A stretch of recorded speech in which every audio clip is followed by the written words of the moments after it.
O anak, gamot mo. Ma? Nahanap na po ba ng private investigator si kuya? Hindi pa rin anak. Wala pa rin silang balita tungkol sa kuya mo.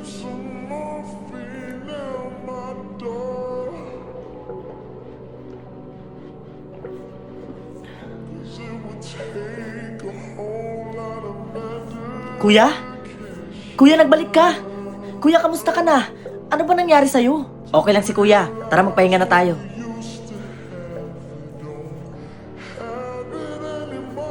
Teka, kuya? Kuya, bakit ganyan ka maglakad?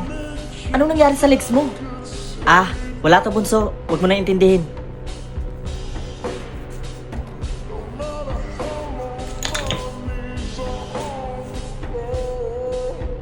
Oh, bunso. Anong hinahanap mo dyan? Wala po kuya. Tara, kain na po tayo. Sige.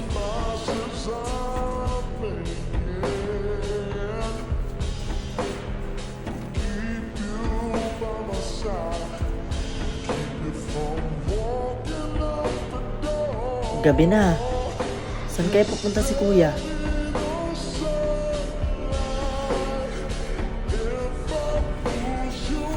Oh, kuya. Saan ka pumunta kagabi? Natulog lang ako kagabi. Hindi ako umalis. Hindi kuya. Nakita kita kagabi. Bumangon ka, tsaka umalis ka. Alam mo, nananaginip ka lang. Ininom mo ba yung gamot mo kahapon?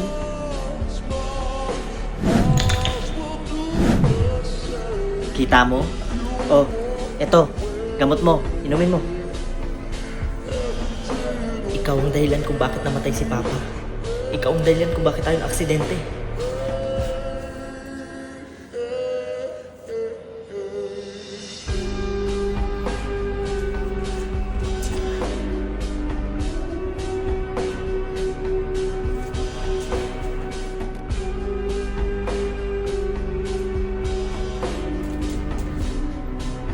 Teka, bakit nakakalakad ng maayos si kuya? Manong, para po. Sundan po natin yung taxing yun. Sige, sakay ka na dito.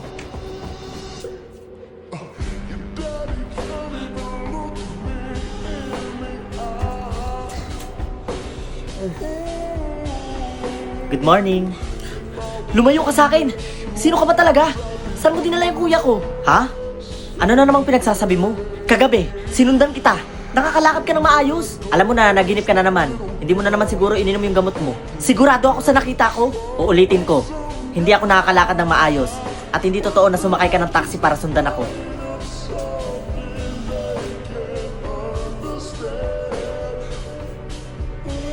Teka, wala naman ako sinabi sa kanya tungkol sa taxi Ma, yung tumutuloy dito sa ating lalaki, nagpapanggap lang siyang si kuya. Pero hindi talaga siya si kuya, ma. Anak, sigurado ka ba dyan sa mga sinasabi mo?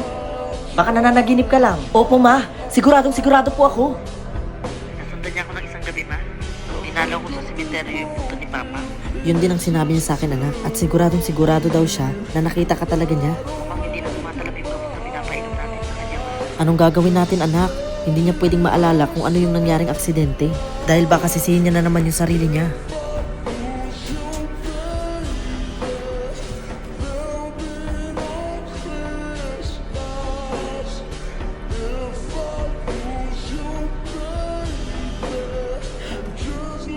Forgetting pills? O anak, nandiyan ka pala. Sakto, oras na nang inom mo ng gamot.